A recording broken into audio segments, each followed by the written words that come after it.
Everybody, my name is Average Election Enjoyer, and today, on December 17th of 2025, I want to go over some of the special elections that we saw on yesterday, December 16th of 2025.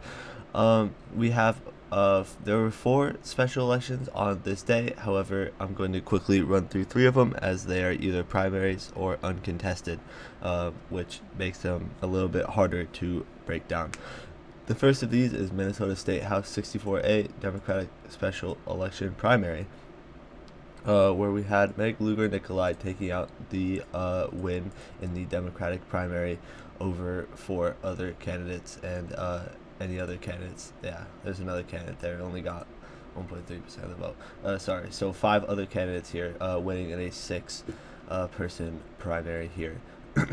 For Minnesota State House 47A Democratic Special Election, the primary, Shelley Buck taking out a dominant primary win against two other candidates here in this primary.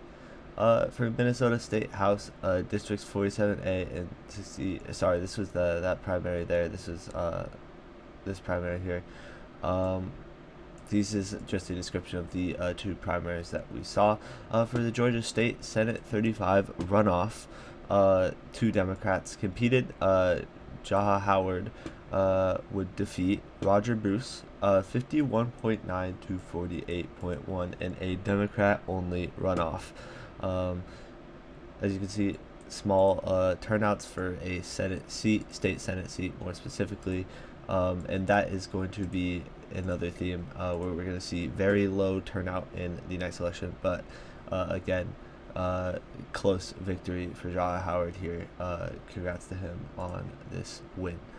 And finally, the race that I am going to be, or election, in other words, that I'm going to be talking about mostly in this video is Kentucky State Senate 37 special election.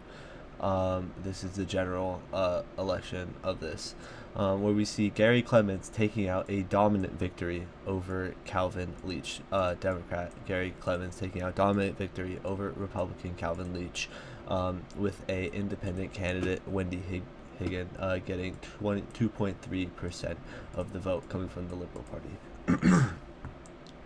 So, this is a huge margin of victory for the Democrat here. This is a Democratic district, as we can see here. It is a this is what it used to be. It used to come down here. However, as of January 1st of 2023, this is the new map that this Senate district works out of. It is a lower suburbs district from out of Louisville, and as you can see, encompasses a lot of this more urban and suburban housing, connecting on not the outskirts. It's still in the city of Louisville. However, as it is urban, it is a city, and since Democrats have been doing very well in the cities, this result is not as surprising as it might seem. And again, to note, the total votes for this special election, 5,170. But remember this margin, 72.6 to 25.1. We go to 2024. This is the 2024 presidential election, of course. 41,000 people turned out for this election, only compared to 5,000 in the most recent election. 2024 saw David Yates defeating Calvin Leach again, who ran again in 2025.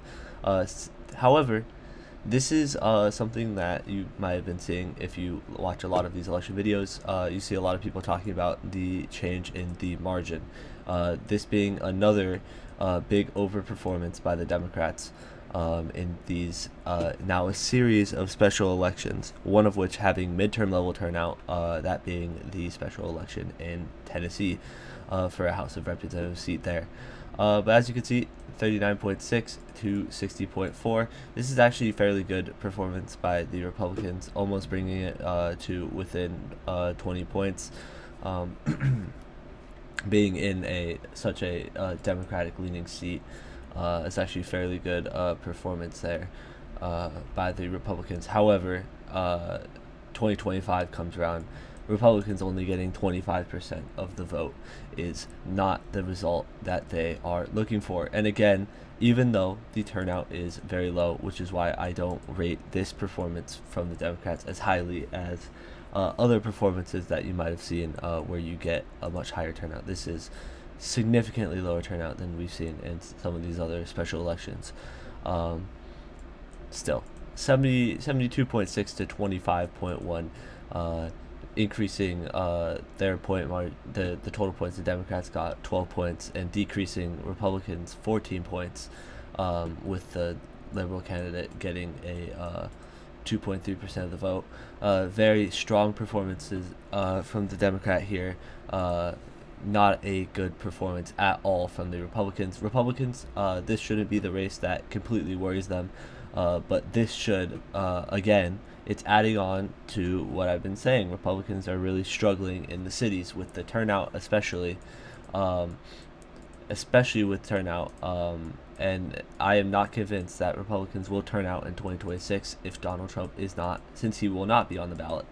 And it is a theme that we've been seeing in many elections, even in 2022, 2018.